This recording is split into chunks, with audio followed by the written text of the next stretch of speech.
Bismillahir-Rahmanir-Rahim. In the name of God, the most beneficent, the most merciful. Honorable Dr. Ellen Counter, the Director of the Howard Foundation, and I guess that the President, the respected President, Drew Faust, who I proudly say is the first woman founder and president of the Howard University, and I guess she isn't here.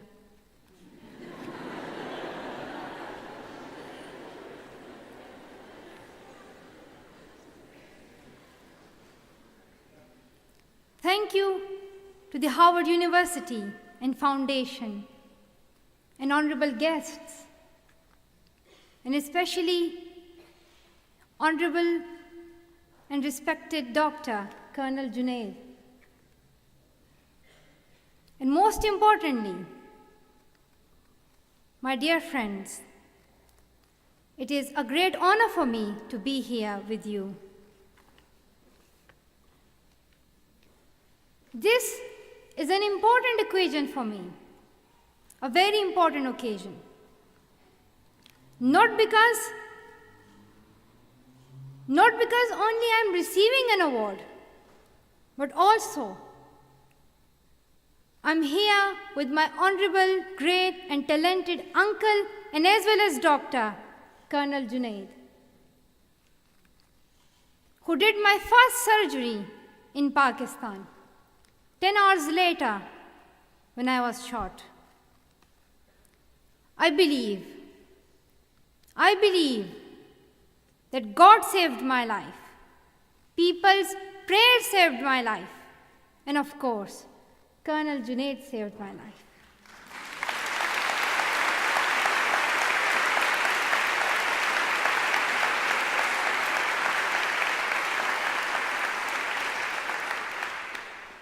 Thank you so much.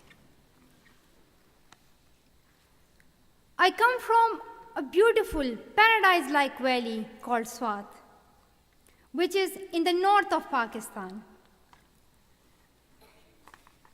3 years ago, Swat was a target of terrorism. In the month of January 2009, the terrorists, they used to slaughter 2 or 3 innocent people every night. They snatched the right of freedom and equality from women. They blasted more than 400 schools. They snatched pens from our hands. And we had to hide our books under our shawls to pretend that we are not students. Those so-called Taliban were afraid of women's power.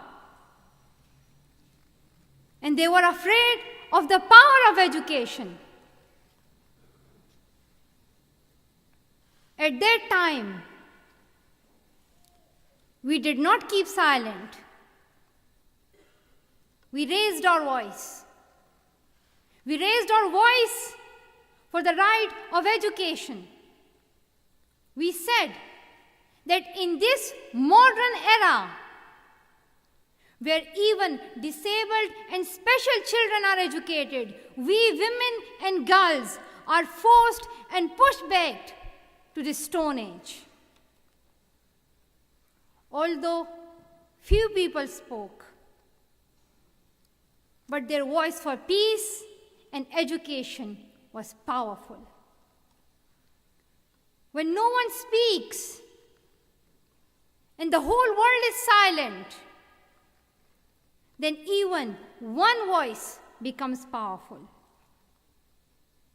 Swat is now a peaceful place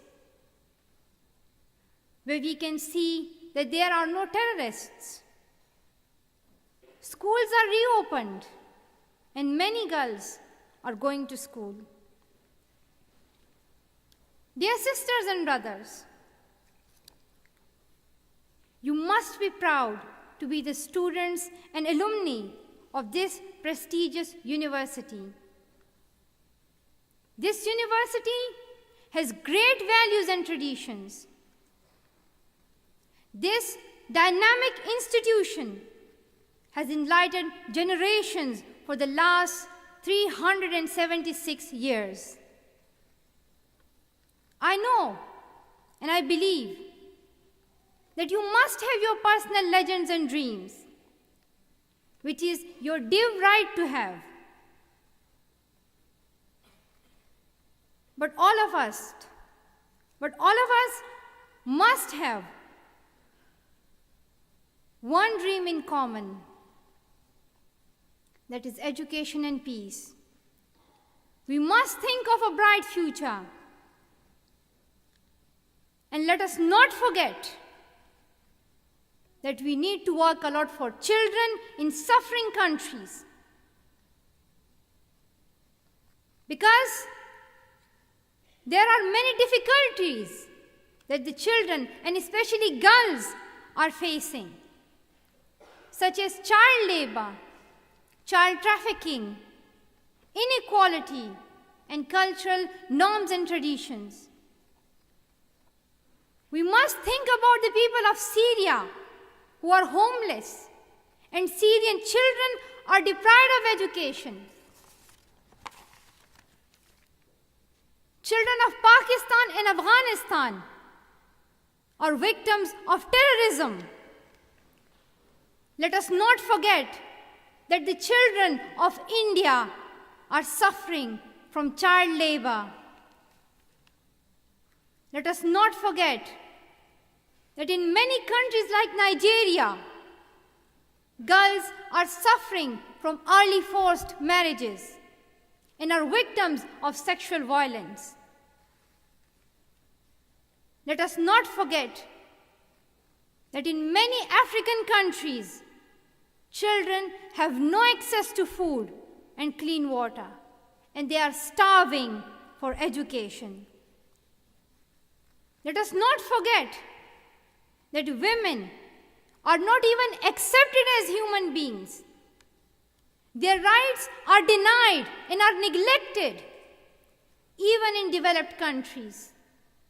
Even in developed countries, they are not given the opportunities to move forward and to be what they are. But dear sisters and brothers, we are not here to make a long list of issues that we are facing. Rather, we are here to find a solution. And the solution is one, and it's simple, and that is education, education, education. And today, we demand world powers. We demand them to realize that a war can never be ended by a war. We can fight wars through dialogue and education. And we demand the world powers that if you want to see peace in Syria, in Pakistan and Afghanistan, then instead of sending guns, send pens. Instead of sending tanks, send books. Instead of sending soldiers, send teachers.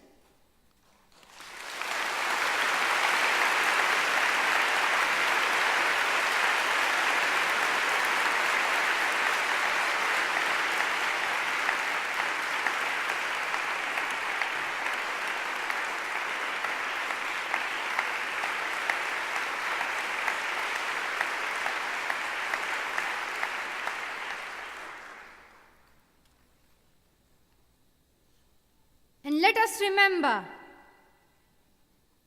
that even one book, one pen, one child, and one teacher can change the world. Let us dream today. Let us dream today a dream of a bright future where every girl and every boy is going to school, where women's rights are accepted, where there is equality and justice. And let us stand up for our rights and let us fight for it. We are going to be the future, and let us make our future now. And let us make today's dreams tomorrow's reality. Thank you so much.